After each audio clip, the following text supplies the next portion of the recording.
during the last camp, and we really got to know a little more about him, his enthusiasm, his sincerity. They plan to make a hospital over there so that more and more people can get benefited throughout the year. And even though the task seems uphill, it's a pretty big ambitious plan, but his enthusiasm, his persistence is admirable. And we are very fortunate to have him with us over here to talk about Canto 9 and Canto 10, which I believe is one of the sweetest parts of Bhagavatam. And generally, whenever he talks, it is so sweet. So I can imagine we're going to really have an overdose of sweetness over the next few weeks. Thank you very much, Prabhuji, for joining us. And with these words, I'd like to hand it over to you. Thank you. Hare Krishna. Hare Krishna. So, can it be spotlighted or something?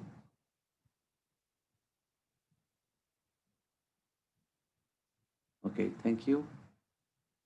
Om Jnanatimirandhasya Jnananjanashalakaya Chakshurunmilitam Yena Tasmai Shri Guruve Namaha Shri Chaitanya Manobhishtam Stapitam Yena Bhutale Swayam Rupa Kada Mayam Dadati Swapadantikam Shri Krishna Chaitanya Prabhu Nityananda Shri Advaita Gadadhar Srivasadi Gaura Bhakta Brinda He Krishna Karuna Sindhu Dinabandhu Jagatpate Gopesh Gopika Kanta Radha Kanta Namostute Tapta Kanchana Gaurangi Radhe Vrindavaneshwari Vrishabhanu Sute Devi Pranamami Haripriye Pranamami Haripriye Pranamami Haripriye Hare Krishna Krishna Krishna Hare Hare Hare Rama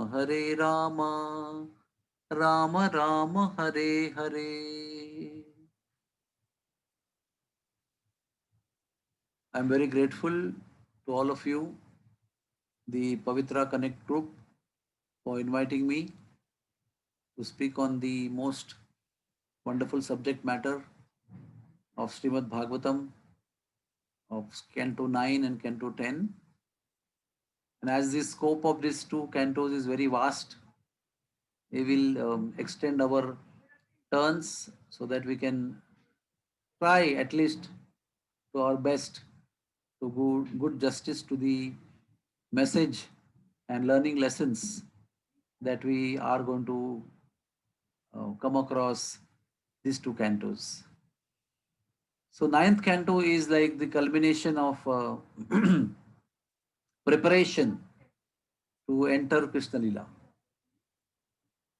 8 cantos, they describe about various devotees, various saintly personalities, Kunti Devi, Bhishma Dev, Parikshit Maharaj, Narad Muni, Pandavas, and so many of them. Wonderful Ajamila, and Dhruva and Prahlad, Nasim Bhagwan. So much of a wonderful, assorted, variegated feasts of transcendental pastimes of the Lord. And ninth canto is the culmination of the preparation to approach the divine lotus face of the Supreme Personality of Godhead. Because 10th canto is designated as the lotus face, the Mukha Kamal of the Supreme Lord. So the most beautiful, most attractive, the most heart of the Srimad Bhagavatam, for which the whole Bhagavatam was proposed and spoken, is the 10th canto of Bhagavatam. So ninth canto begins with the story of Shraddha Deva Manu. Very interesting to know that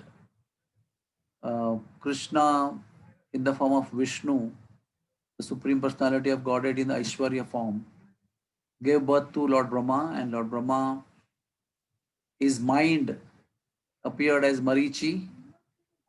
Then Marichi gave birth to Kashyap Muni, and Kashyap Muni gave birth to Vivaswan, the Surya Deva.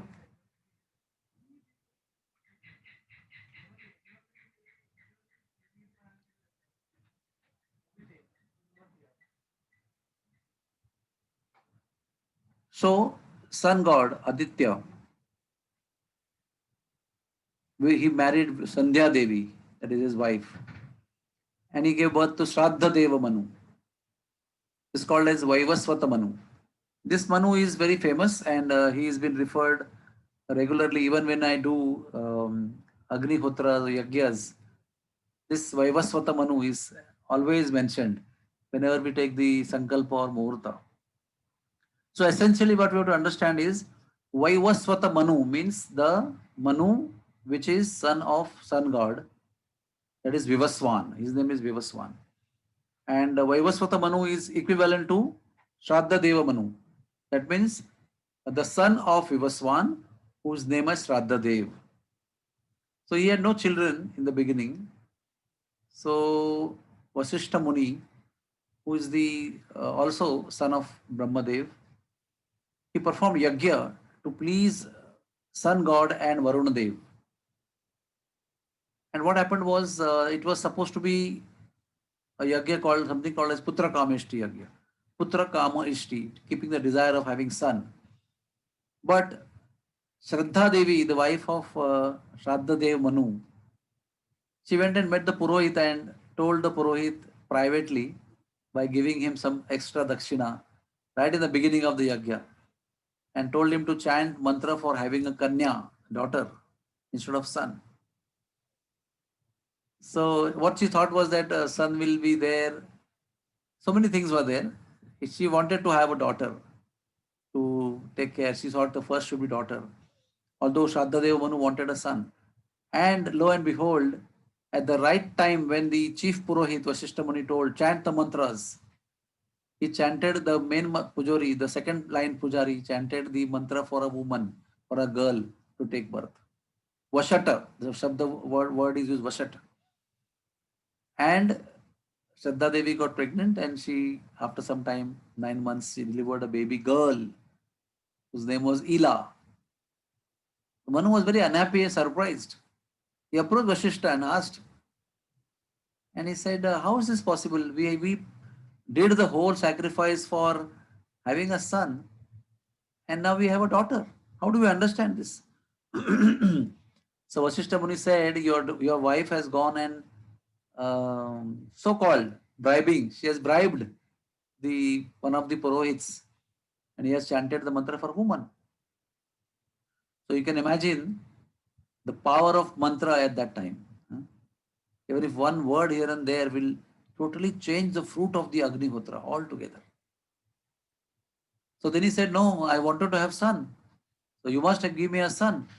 How do I do without a son, having a girl? So Vasishta Muni then worshipped Vishnu. It is said he did severe austerities to please Lord Vishnu. And Lord Vishnu was very happy. He asked, yes, what do you want? He said, I want to convert this girl into a boy. So Vishnu agreed what Vishnu cannot do. So Vishnu agreed, and he converted this Ila into a boy called Sudyumna. Sudyumna. And now he was very happy. So Sudyumna was a prince. Sudyumna got married also. I mean, many wives, of course. But one time he took all his men and went for like a picnic, for a retreat. He entered Sindhu Pradesh, which is today's Sindh Prant of Pakistan, which was Bharat Varsha before. And he went, there is one mountain called Sumeru Parvat. And in Sumeru mountain, there is a forest called Sukumara forest.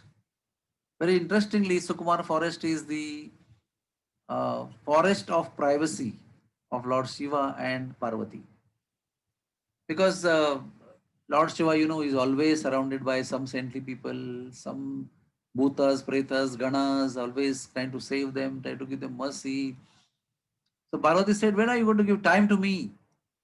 So then Lord Shiva created this forest and he said, this forest is ours and we will spend our time together here.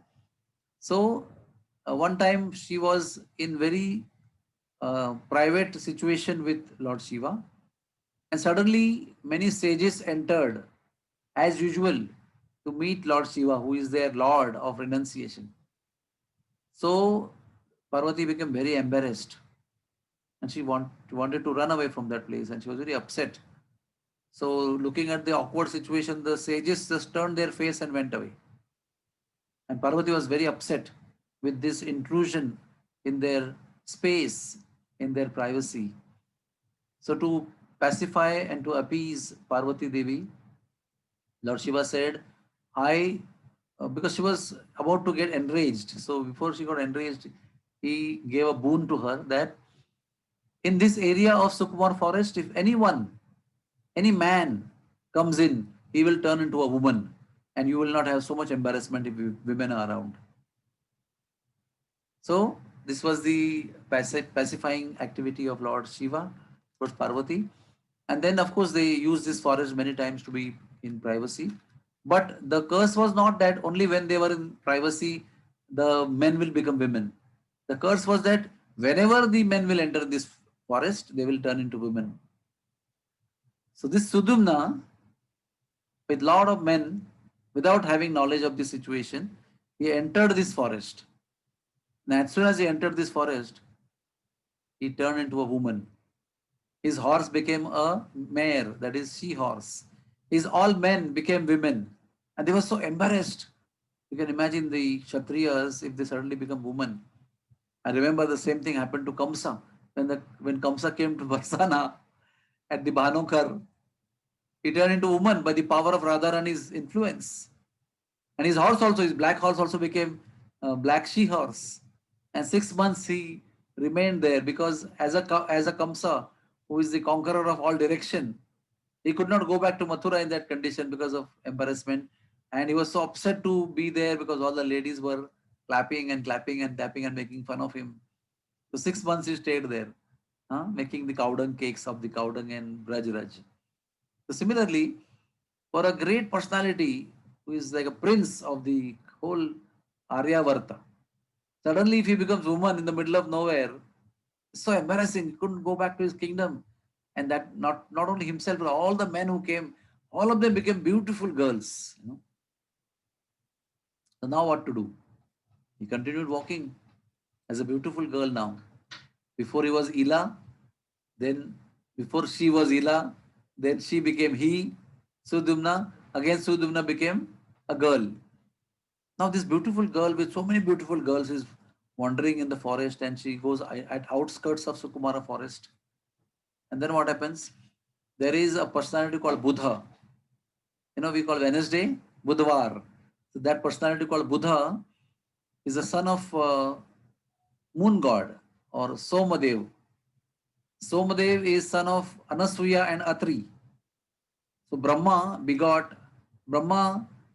came as son of Anasuya and Atri, and his Amsha was born as Chandra Devata, that is moon god. And moon god begot a son called Buddha, and Buddha was performing tapasya at the outskirts of Sukumar forest. But when he saw these beautiful girls making noise or whatever, talking, his eye opened and he was very much enamored by the beauty of this girl.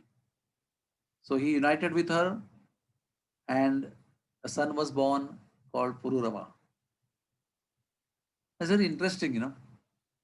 Girl, boy, girl again, and that to becoming pregnant with somebody and uh, giving birth to a son. After some time of giving son, the soul, whoever the soul, started remembering his or her time as the prince of the kingdom. So he went and he remembered Vasishtha Muni to save him. So Vasishtha Muni appeared there and he was very sad to see the situation of his king's son and that particular girl that time, the woman, requested Vasishtha Muni to do something. Please give me back my manhood. I'm too embarrassed to stay like this. So Vasishtha Muni worshipped Lord Shiva. Again, a severe, long austerity, time duration, long time duration.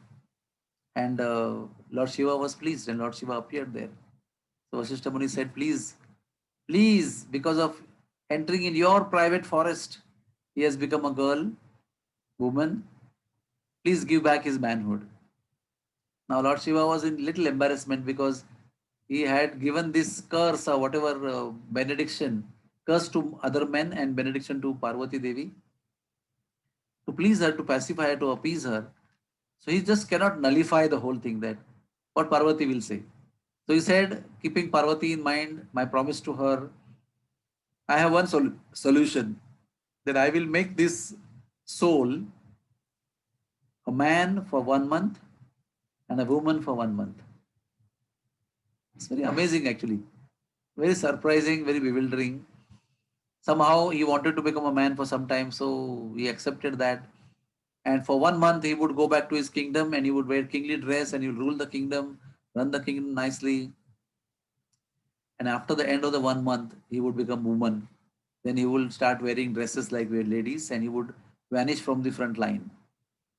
Very soon, the kinsmen, the praja, the population, general mass came to know that our king is having some problem. He has to be forcefully changing his gender. He becomes a woman. After 1 month, it disappears. Again, he appears and disappears. It's quite embarrassing. And long time passes away like this, and the king, this particular soul who is in the man's body and woman's body, gets frustrated because he has a wife also. Please understand. When he is man, he has a wife, and the wife is still there when he becomes a woman. So it is embarrassing in front of his wife also, and in front of the whole kinsman also. He is hiding himself. After long time, he became old. He or she, whoever you say, body became old, and he got frustrated with this man-woman business. He went to the forest, did austerities for a long time, and then it is said that he attained the perfection of life. This is the story of the first story of ninth canto. Very interesting story. I was meditating on the story, how things are happening, changing. There is an effort from this side of the soul to always become a man. Well, originally, by the will of the providence and will of the karmic influences, the soul originally had entered as a woman, entered the world as a woman. But some other forces tried to convert him to man. Then he again became woman by the will of providence. And again, he tried to appease Shiva and become a woman and man again and again. The lesson to be learned is that we should be happy in the situation that is available to us. Not only about the gender, but also about the wealth, about education, about position, power, influence, about relationships, whatever we are put in, it's a combination of variety of many things which we are living in this world. And we always are trying to struggle. Oh, I wish I had blue eyes. I wish I had blonde hair. I wish I had some 6 inches height more than what I have. I wish I had slim body at the age of 45.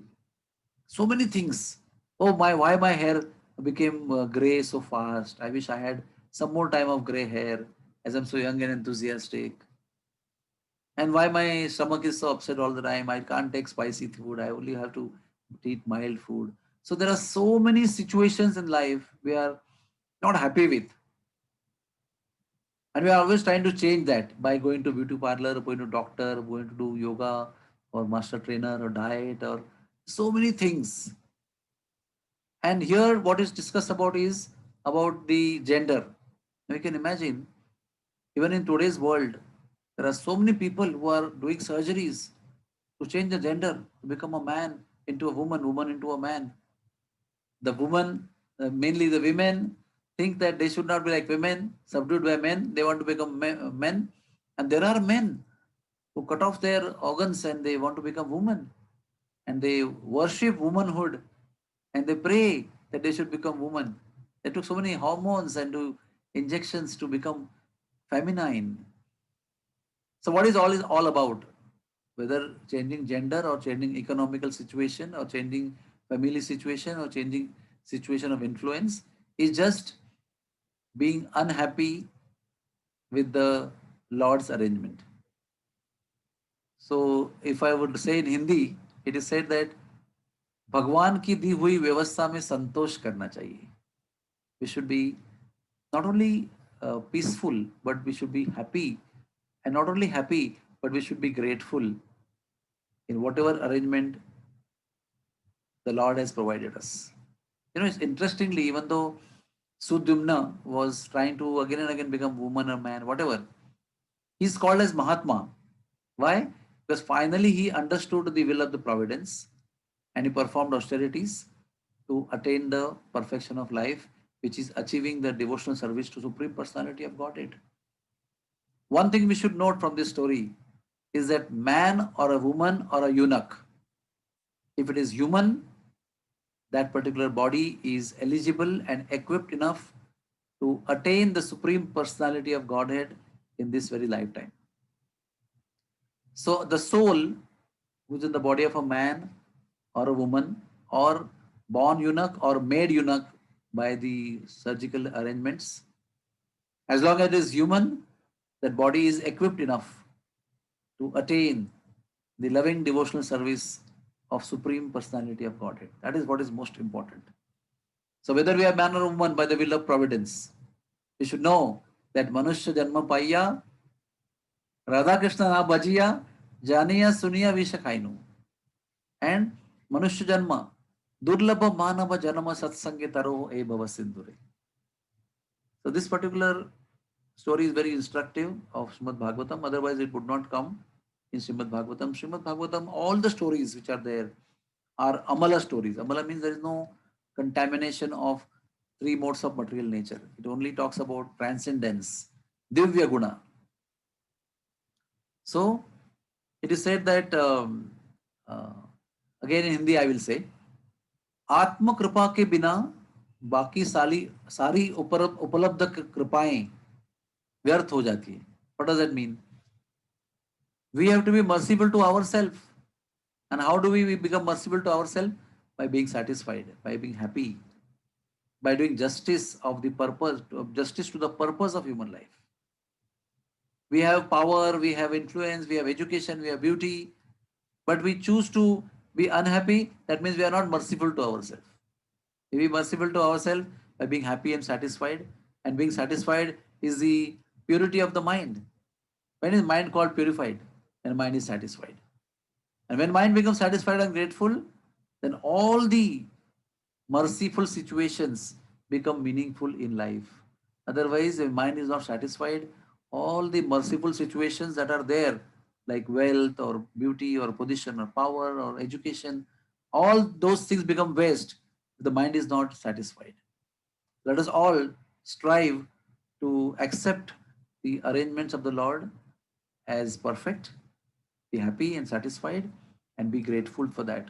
Then in that situation, the human body and human life will help us to achieve perfection of life in this life itself. Then Shraddha Manu performed tapasya for 100 years and he begot 10 illustrious sons. What are the names of the sons? 10 sons.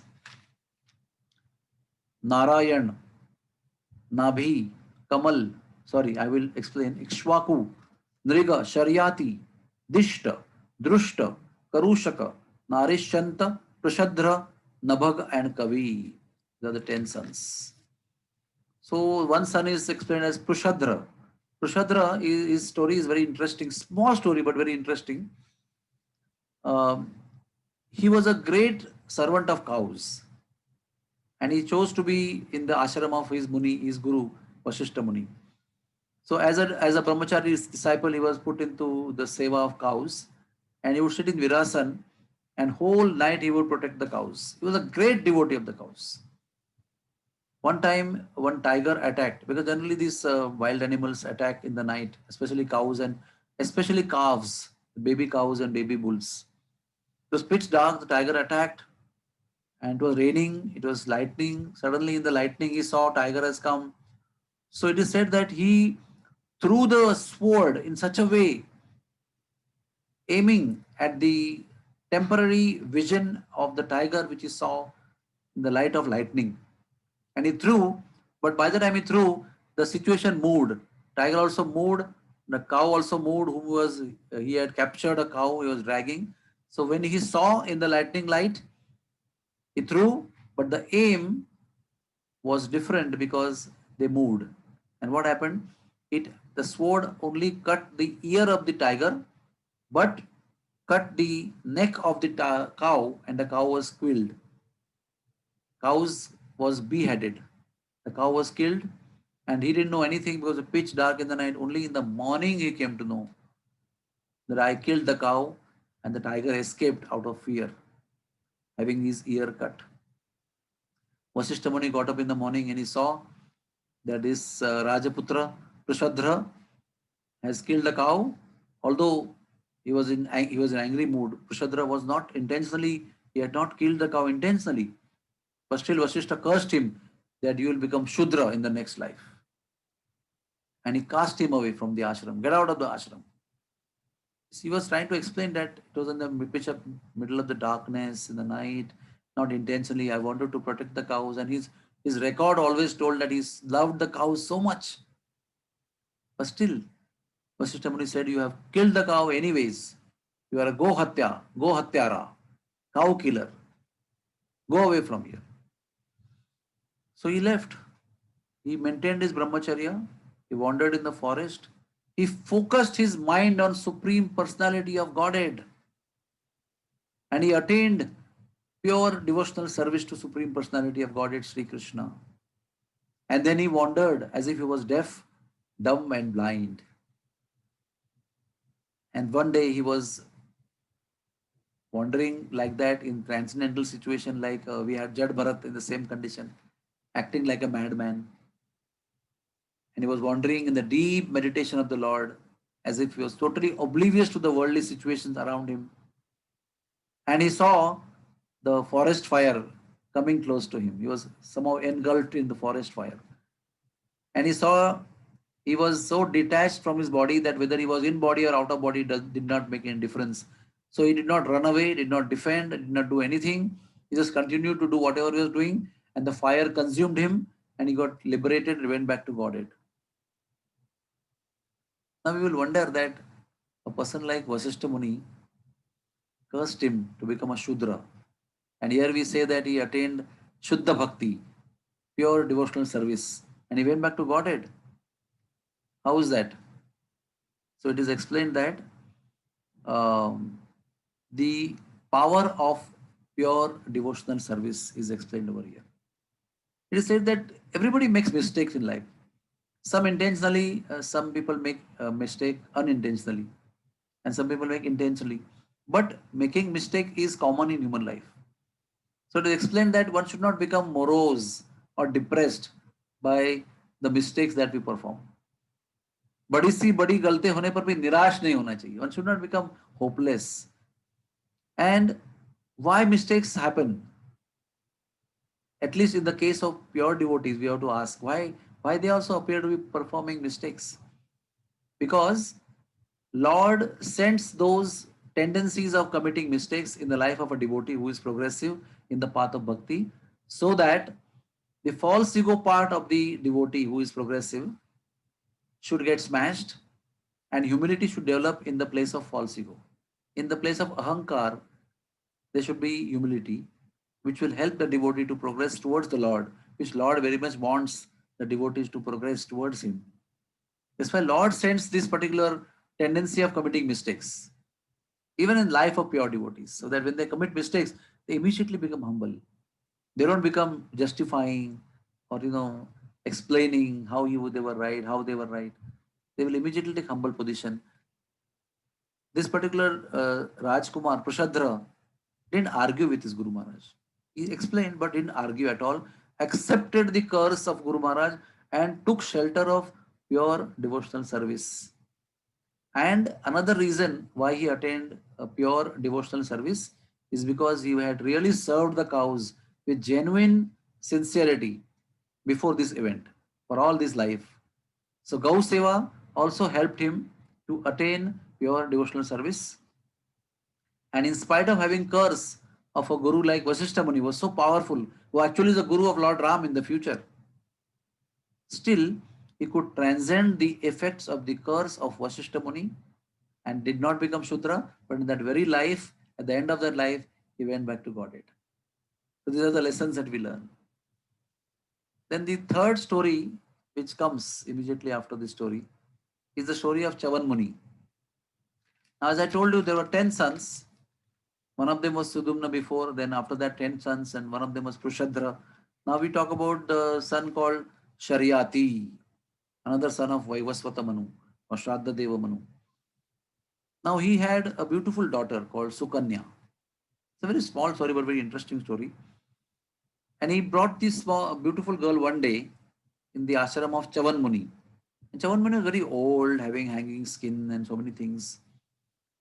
And that time Chavan Muni, because of a mystic power, he had become something like glowworm in a hole of earthworm on the ground under a tree. So Chavan Muni was naturally absent as a human being in the ashram that time.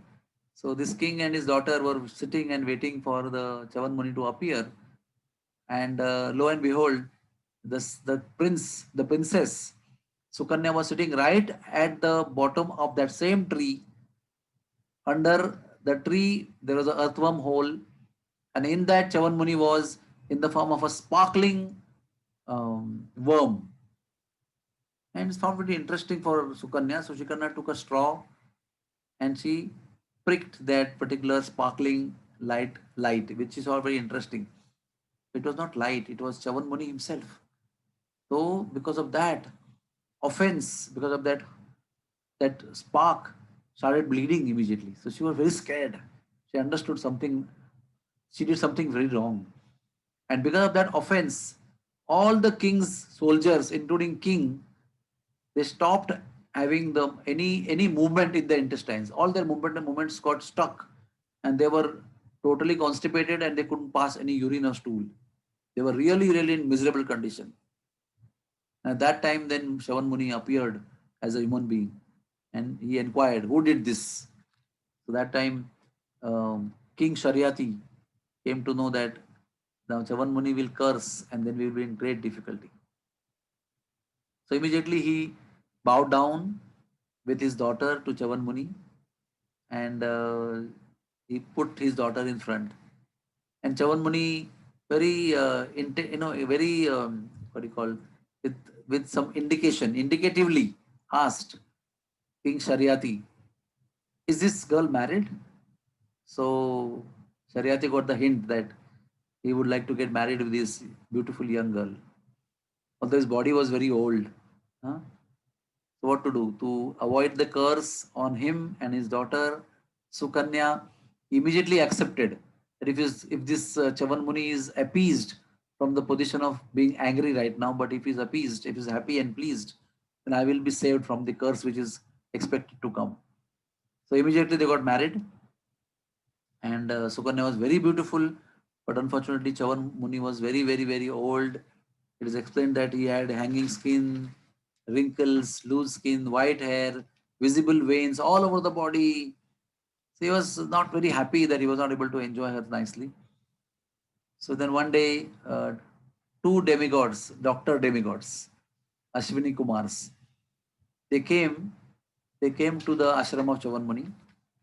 And being merely doctors, Indra and other demigods would not give Amruta, Somaras, to these two. And they came to Chavan Muni ashram, and Chavan Muni said, "You are doctors of demigods. Please perform a yajna by which you will give me youthful body, and I will in return give you a pot full of Amruta that you are deprived of by the demigods." Now it was beyond the rules of Indra Only Indra had the authority, by whose authority Chandra will give the Amruta to the demigods, which Indra tells. And nobody had the authority to decide for themselves whom to give Amrut and whom not to give Amrut. And here, Chavan Muni, a man on earth, a human being on earth, not even a demigod, is deciding to give a pot full of Amrut to the two demigods who are doctors without Indra's permission. And what Ashwini Kumar was very happy because they also wanted to drink Amrut, but they were deprived. So they thought, good chance. We are not asking, but we are already being offered. So why should we reject what is already offered to us without asking? So they told Chavan Rishi that come with us, the two Ashwini Kumaras, that means the two demigods. They held the hand of Chavan Muni and took him to nearby lake, and they said, we empower you to enter the water, and when you enter the water, you'll get a very youthful princely body. So they held the hand of each hand of a Chavan Muni and entered the water themselves also. And then all three of them came out of the water as most beautiful men, most attractive, youthful, charming, handsome men, even looking similar, like triplets. So Sukanya was, really bewildered. She did not know who her husband was. And the kind of Ashwini Kumars were also testing her chastity. So she fell at the feet of all three and pleaded to two Ashwini Kumaras that please reveal your identity so that I can single out my husband and be with him and accept him. It's a question of my chastity. So looking at her sincerity, because for a young woman, if there are beautiful men around her, it's very natural to get attracted to all the three men, to enjoy with them. There are stories in the Puranas like that. When great celebrated women also got attracted, even temporarily, they got attracted to beautiful men, Gandharvas like that. Like we know, Renuka, the wife of Jamadagni, got attracted for a moment to the Gandharvas, the beautiful demigods. And then she immediately shun off the thoughts. But still, because of mental offense, Jamadagni asked Parshuram to kill her. So there are stories of momentary attractions and afflictions and bewilderment. But even in that situation of watching three beautiful men, three beautiful demigods, celestially beautiful, she bowed down and begged to them to reveal their identity as Ashwini Kumaras. So they changed their form and they made their ID ready. And she understood that these are two Ashwini Kumaras and this is my husband now who has changed his form into beautiful young man. And then Saryati, her father, came to visit her, and that time he saw that she was sitting with a young man, and he had married her with an old man. So she was very angry with him, with her, that how dare you do this? Such a fallen girl you are. Then the young man told, and she also told that this is not any other man, but this is my husband who is transformed by the mercy of Ashwini Kumaras. Then for doing yajna, one needs a rich man or a grahastha. Yajna is not performed by brahmacharis. Generally, the Agnihotras is the domain of all the brahmanas who are grahasthas and the yajman who are rich people. So when Sharyati came, Chavan Muni, with his help, with his yajman position, he performed a very beautiful yajna called Soma Yajna. And by performing Soma Yajna, he achieved one full pot of somaras as the fruit of the yajna.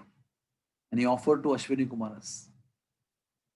And Indra got very angry as soon as he came to know that Chavan Muni performed Soma Yajna and created one full pot of Amruta, Somaras, and he offered them to Ashwini Kumaras, and they also drank. They become very angry. He came down with Vajra to throw at Ashwini Kumaras and Chavan Muni, but before even he released his Vajra, Chavan Muni, by his mystic power, paralyzed the arm of Indra, and Indra could not release. And then with this situation of mantric defeat of Indra by Chavan Muni, the demigods headed by Indra agreed to give Somaras to Ashwini Kumaras regularly. So the lesson that we learn is this body is, of course, a source of sense gratification, but it never gives us full satisfaction. We were just hearing morning one lecture that is said this mind is a seat of all the desires. And this mind cannot ever settle down with satisfaction with any of the material objects. No matter it may be money, it may be beauty of bodily beauty, it may be physical sense gratification, it may be position, it may be fame, it may be labh, that is profit, it may be adoration, puja, whatever it takes shelter of. But mind cannot be permanently happy with one or more material objects. The real object of the mind is actually Supreme Lord Sri Krishna. Only when mind turns to Krishna and actually gets attracted to Krishna, starts getting pleasure of Krishna, then mind does not leave the supreme object and goes to another object. So the effort is to see that we have to fix our mind to the supreme personality of Godhead. And then because mind is the controller of senses, and the mind is controlled and mind decides itself by the power of desire to take shelter of the Lord and engage oneself, that is, mind engages itself in the Lord in the form of feeling, and desiring, feeling, and thinking. These three faculties of mind. Sochna, इच्छा करना और महसूस करना. These three faculties of mind, when they are engaged in the subject of the Supreme Personality of Godhead, then even the senses gets attracted to the same object where the mind is settling itself down. So you see Chavan Muni here, although he's so mystic, so powerful, kind of extra human, extraordinary personality, but still there is a desire to enjoy. And then there is a business deal. Okay, you do give me this favor, I'll do that favor to you. Demigods, even they are demigods, they have so many ulterior motivations and desires. That's why one should not even aim to become a demigod in next life, because demigods means only sense gratification. Hardly any misery, hardly any old age or disease, only birth and death, but so much long life of gross sense enjoyment. Finally, forgetfulness of the Lord and falling down. Kshane punnye martaloke vishanti. So, the advice to all of us is to simply not trade anything for achieving some more sense gratification. Because more sense gratification means more longing and more frustration and ultimately dissatisfaction. Then comes today's fourth story. That is the grandson of Shariati. Here we met the King Shariati and his daughter Sukanya, who got married with Chavan Rishi. Then the grandson of Shariati is Revata, the famous Revata, who had a daughter called Revati. This Revata was so powerful that he has connection with the creation of Dwarka also. He is the first one who created kingdom underwater on the Western Ocean that we call as Arabic Ocean. So this is the ancient history of Dwarka. Where Dwarka was created? Actually in the same place where Revata created his kingdom. That's called Anartha Desha. And there was also a descendant of Revata called Anartha, who actually became the next king of the underwater kingdom. So you can see the power of these great kings. And Srimad Bhagavatam explains the dynasties. So many kings and the dynasty of the kings where great people took birth. And then we come across Dhruva, we come across Prahlad, and we come across so many Parashurama and so many Prabhu Ramchandra also. In the same dynasty we come. Ambarish Maharaj. These all are why these dynasties are explained in Srimad Bhagavatam. Surya Vamsha and Chandra Vamsha, because great celebrated worshipable personalities came in that dynasty. That's why these dynasties are explained by Shukdev. So now that particular place, which later was called as Dwarka, was that time named as Kushasthali or Kushasthana, underwater. And King Revata had 100 sons and the oldest, the senior most was Varishta was Kukudmi, and his daughter was Revati. That means Revati was the granddaughter of King Revata. And Kukudmi was very much thinking that his daughter Revati must get a proper husband. He was very powerful, so he chose to go to Brahmaloka because he thought that Brahma is the creator of the whole creation, and he has created my daughter Revati, me, and everybody else. So he also must be knowing who is a suitable husband for my daughter. Who else can be the better marriage bureau than Lord Brahma himself? Because he knows everybody, every single detail of everybody whom he has created. So Kukudmi and Revata, they went to Brahmaloka. It is said that when they went to Brahmaloka, Brahma was watching the performance of some Gandharvas, some artistic performance, some concert. So it is said that few more minutes were remaining in the concert, and Brahma was not available, so they all waited outside. It is said that in the travel, hundreds of generations, it is said that all together in travel and waiting for Brahma to come out of the concert, 27 Divya Yugas were over. That is why we always say Yuge Attavi Savi Vitevari Ubha. Always we keep hearing at the 28th Dwapar Yuga of the Vaivasvata Manu. Each Manu has 71 Divya Yugas period of time under their reign. And 71 Divya Yugas, each Manu will rule, and such 14 Manus will rule in one lifetime of Brahma. And that is equal to 100 years of Brahma, which is something like many crores of years is given in the Srimad Bhagavatam. Anyways, so 27 yugas of Vaivasvata Manu were over in this journey and the waiting period of Brahma.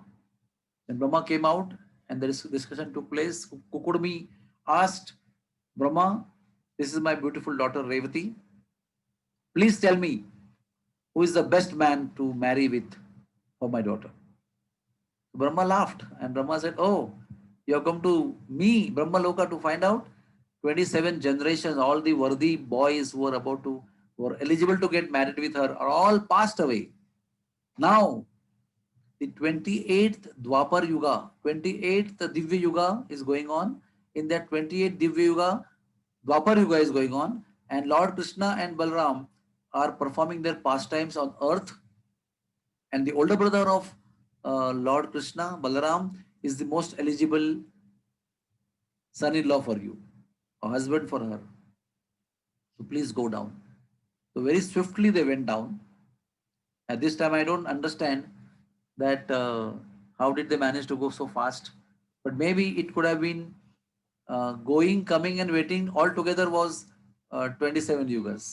So when they reached, that time Balramji and Krishna were performing pastime in Dwarka, not in Vrindavan. The Vrindavan Leela was over. And at that time, in a very beautiful place, Kukudmi and Revata presented their daughter to Balram. And lo and behold, that daughter of Kukudmi was very tall. Because many 27 Divya Yugas had passed. So she was of Satya Yuga height. And Balram was of Dwapar Yuga height, very small. Something like, you can say something like Lord Ramchandra was 25 feet in size. That's what I heard at one time. So a little less than that, maybe 20 feet, 15 to 20 feet. And this girl was more than 50 feet in height. So what Lord Balram did, he liked her very much. He wanted to accept her as wife. He accepted the proposal, but he raised his plow, his hull, Halayudh. He raised it to the shoulder of that girl and he pulled her down to the appropriate height, which is good for him to have wife. Appropriate size for a wife for Balram.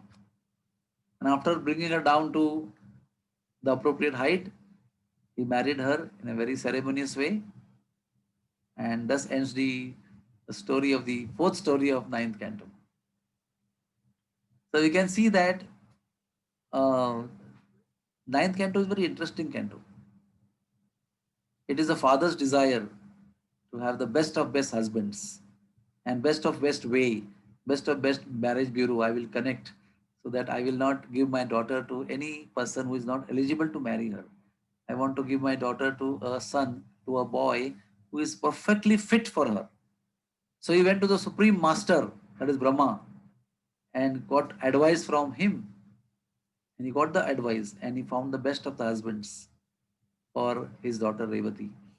And you know, Revati and Balaram, when they got married, Revati was close friends with Lalita Devi, who is the first beloved girlfriend of Radharani, who stayed in Uchagrav. So Revati, when she got married with Balram, it's a long story that as Ananta Shesha, uh, Lord Balram had a small curse that he will not have children. So you can see, as Lakshman, he didn't have children. As Balram also, he didn't have children. That's very interesting. So Revati took her husband Balram to her friend's village, that is Lalita's village, Unchagram, and they stayed there for a long time, enjoying the company of Lalita Devi and sharing their heart with each other.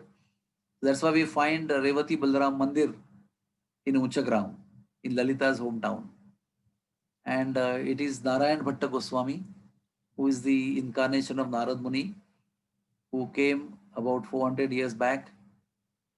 And originally, when Krishna left this world, because to commemorate this event of Revati Balaram visiting Uchagaon, Vajranab, the great grandson of Krishna, Krishna's son Pradyumna, Pradyumna's son Aniruddha, Aniruddha's son Vajranab, the great grandson of Krishna, on the order of Krishna, established the whole forest of Vrindavan Dham in the form of a memorial, in the form of a museum kind of situation at three levels. One, Sar and Vigraha. One means forest. He established forest where Krishna performed pastimes. Sar means water reservoir, Sarovar. He established ponds at the most important pastime places. And he established Vigrahas, the deities of the particular Leela of the Lord. So he also carved the deity of Lalita, Revati and Balaram. And he also carved the deity of Lalita, Radha and Krishna. In the course of time, they were lost. So just 400 to 500 years back, Narad Muni appeared as Narayana Bhatta Goswami and he revealed the deities of Revati and Balram just behind the place where they stayed. There is something called as Hins Ki Jhadi. There's some particular bush is there, very complicated kind of bush. Hins Ki Jhadi. In that Jhadi, he revealed the deities of Revati and Balram and re-established them in the temple and made the temple also. And also revealed the stone which had carved deities of Lalita, Radharani and Krishna. And there also he established in the main temple. So this is the beautiful story of Revati's wedding with Balramji. And they also stayed in actually in Dwarka in a beautiful palace. But due to the curse in Golok Vrindavan, he did not have children in this avatar, in this Leela.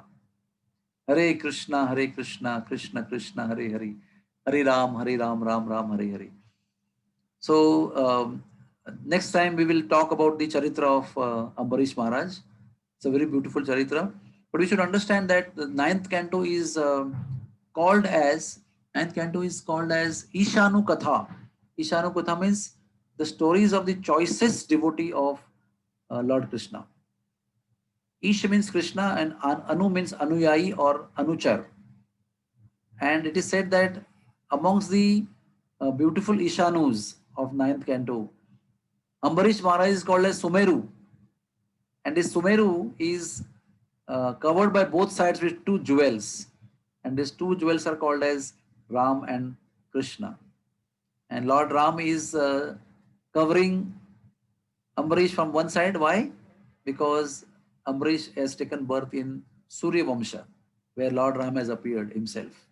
And why Krishna is covering from him from other side? Because Ambarish has offered his whole life at the lotus feet of Krishna. So, why Krishna has covered him? Because he offered his life at lotus feet of Krishna. My Lord Ram is covering him because he is Purvaja and Suryavamshi.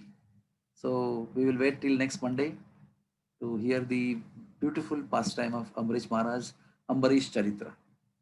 Hare Krishna, Hare Krishna. So if there are any questions, I will like to uh, answer in my capacity or any comments. Most welcome. Thank you, Prabhuji. It was a very, very, very nice discourse. Loved all the stories you told us and all the lessons we learned from the stories. So, Prabhuji, one question you said we need to be merciful to ourselves by keeping our mind occupied and great. So, if you can elaborate any tips on how we can do that. Yes, yes. Very important, very nice question you asked. And this Atma Krupa, the concept of Atma Krupa is very important.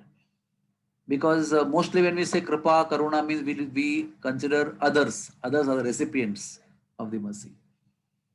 But the most important aspect is that we can be merciful to others only when we are merciful to ourselves. If we are not kind to ourselves, we cannot be kind to others in true sense. We may get exhausted, we may get burnout, we may finish ourselves in the effort of doing karuna to others. So, what is the meaning of Atma Kripa? It means taking care of oneself. It means fulfilling the needs of oneself. That means the soul needs Lord, soul needs Shuddha Bhakti, soul needs the holy name. And when we do provide the soul by the power of desire of the mind, by the equipment of time, when you decide to perform good sadhana by chanting the holy name of the Lord, nourishing the soul with the holy name, nourishing the soul with bhakta seva, nourishing the soul with deity worship, nourishing the soul with hearing Hari Katha, and then taking enough diet and good rest which the body needs, because anyway the soul is now entangled in the body which has some material requirements of food and drink and sleep. And when we do that, then we are in the optimal best energy levels for long time to give care to others. We cannot just not sleep and serve others, because in 3 days we'll collapse and we'll die. It said that in the seventh day of sleepless night, one dies. That is a medical prediction. So how we can serve like this? But if we are taking care of ourselves and we know that in amongst 24 hours, now fruitful 12 hours are with me. After taking care of my body and taking rest and everything, I've got 12 fully energetic hours with me. Then I can dedicate those 12 hours daily till the end of my life. That is called Atma Kripa. And doing sense gratification, intoxication, um, eating food after killing the animals, and doing illicit sex. This is not Atma Kripa. This is Atma Atyachar, Atma Ha, killing the soul, killing the nature of the soul, being very cruel on ourselves by destroying the purpose and facility that the Lord has given us in this life for perfection of life. So we have to give up all the nonsense things and avoiding ahita. That means doing welfare for the soul and avoiding the destruction of the soul, and then taking care of the body very mercifully and kindly to ourselves, knowing well the needs of this body and this existence and maintenance of human body. Then we can do paropkar. So what does Chaitanya Mahaprabhu say? He says, Janma sarthaka kori first, and then say karo paropkar, right? Manusya Bharata Bhumite Hoilo Manusya Janmajar. Janma Sarthakari comes before Karo Paropkar. What does that mean? Unless and until you be merciful to yourself by making your Janma Sarthak, you are not in a position to do any Paropkar to anybody else. That is the meaning of Atma Kripa, being merciful, compassionate to oneself. Give enough time and energy to your own self, give space to yourself, and then when you are fit, you will be actually in a position to do Paropkar to others. Hare Krishna. Thank you, Prabhuji. That's explained it very well, Prabhuji. Prabhuji, another question. You spoke about the cow and the tiger. And Ah, yes, so when we make mistakes unknowingly, you said the pure devotees, it is to uh, kill their ego and take a humble position. Yeah. What about the ordinary people, Prabhuji? Like, The purpose of by purpose of the Lord putting the devotee into a mistake making situation is to help him to become humble and reach Lord fast. But if the devotee out of his independence chooses not to become humble and be justifying, argumentative, trying to prove his right situation, then he loses the opportunity to come quickly to the Lord. The Lord is putting the devotee in a situation of committing mistakes to help him to become humble and to reach the Lord fast. Lord is more eager than the devotee to get the devotee to him than the devotee wants to reach the Lord. You got the point? We are eager to reach the Lord, but our eagerness is very, very less compared to Lord's eagerness to have us with him. So if we choose to remain for egoistic even in that situation, then the Lord's purpose of helping us is smashed by us only. What the Lord can do. We have provided opportunity for you, but you did not take the opportunity in right spirits. You didn't take the opportunity of my arrangements for you by becoming humble. So take your time, go long way, go long route. I was trying to provide you a short route. So most important virtue amongst all the virtue, there are actually two virtues. One is humility and second is gratitude. If we have so many other virtues, but we are not grateful and not humble, then Lord actually neglects all the other virtues because they are not so valuable compared to these two important virtues of humility and gratitude. And Lord will also help you to develop these two virtues of humility and gratitude. And we have to be very sensitive and smart enough to understand the purpose, inner purpose of the Lord in creating a situation where we make mistakes. Why? Why is making us do mistake? I've never done mistake. I don't want to do any mistake. But why Lord is making me do mistake? Why this happened? The purpose is to make us humble and grateful.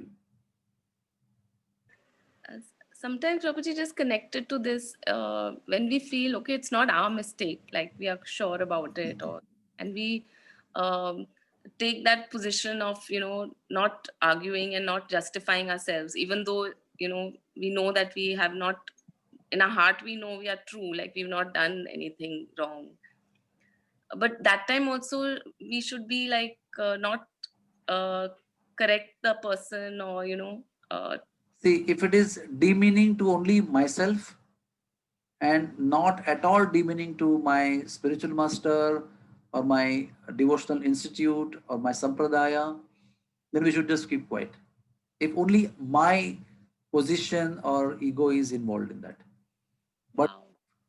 in that situation, my guru's position is at stake, the devotees who are around me, their position is at stake, then we must defend, like Hanuman defended and burned the Lanka, right? So, because his Lord's reputation was at stake, so he took that stand. But individually, when we are purely only we are at stake, then we are advised to take a humble position. Like Prashadra, he took humble position, he didn't argue, he just went to forest, took shelter of the process of pure devotional service, and transcended even the curse given by his guru. That is the power of Shuddha Bhakti. That's why the story is told here. I was also wondering, how did he not take birth again? An explanation was given that Shuddha Bhakti is so powerful that it can transcend even a curse given by a person like Vasishtha Muni. Thank you, Prabhuji. Really makes it clear, very clear. Thank you. So, Prabhuji, last question, I think. So, Prabhuji, you said that our mind gets attracted to the things if we attracted to the Lord, and then our senses also then follow suit. But sometimes we see that in spite of spending so much time in devotional service, still the pull is towards the sense gratification.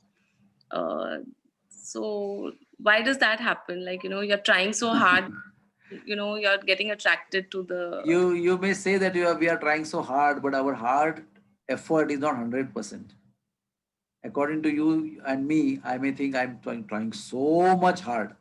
There are some people, who keep saying, even after 20 years, something, we gave up tea coffee also. We don't even drink tea coffee also. So they think that they have done a great sacrifice by even giving up tea and coffee. But we all know that just giving up tea and coffee is not going to make us reach Krishna. But if we are too satisfied with ourselves, then I gave up tea coffee also. Now Krishna should come and dance in front of me.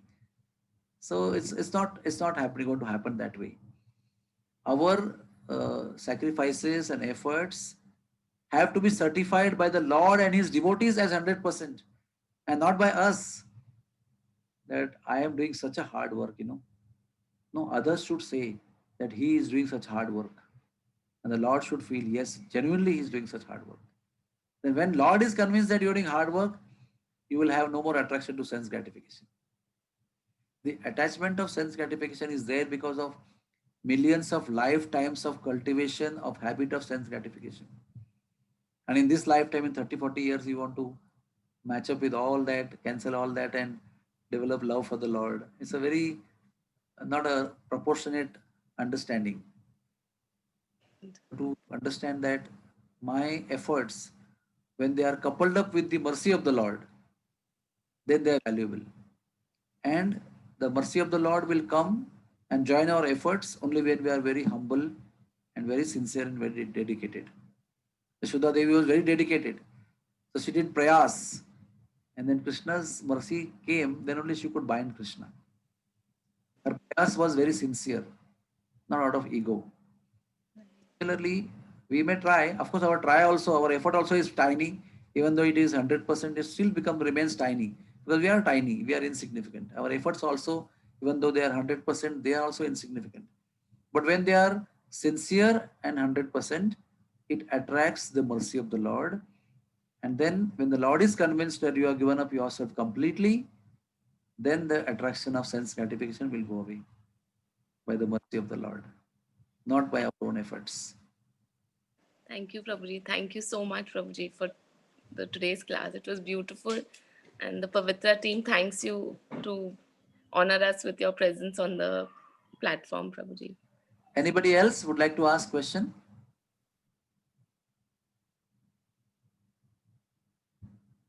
So if there is no question, then we can end our session by chanting Vaishnava Pranam mantra as our own Vaishnava custom. Vancha kalpatarubhyascha kripa sindhubhya evacha patitanam pavanebhyo Vaishnavebhyo namo namaha. Let us offer our obeisance to all the Vaishnava devotees of the Lord, who are like desire trees, fulfilling the desires of all, and who are compassionate on all the fallen conditioned souls. Hare Krishna. Thank you very much. Hari Bol. Can I have a darshan of people who are watching? Everybody is video off. I'll put it on, Prabhuji. 1 minute. Let us have darshan of all the devotees. Yes, Prabhuji. I'll. Hare Krishna. Okay, I'll take your leave. Thank you so much.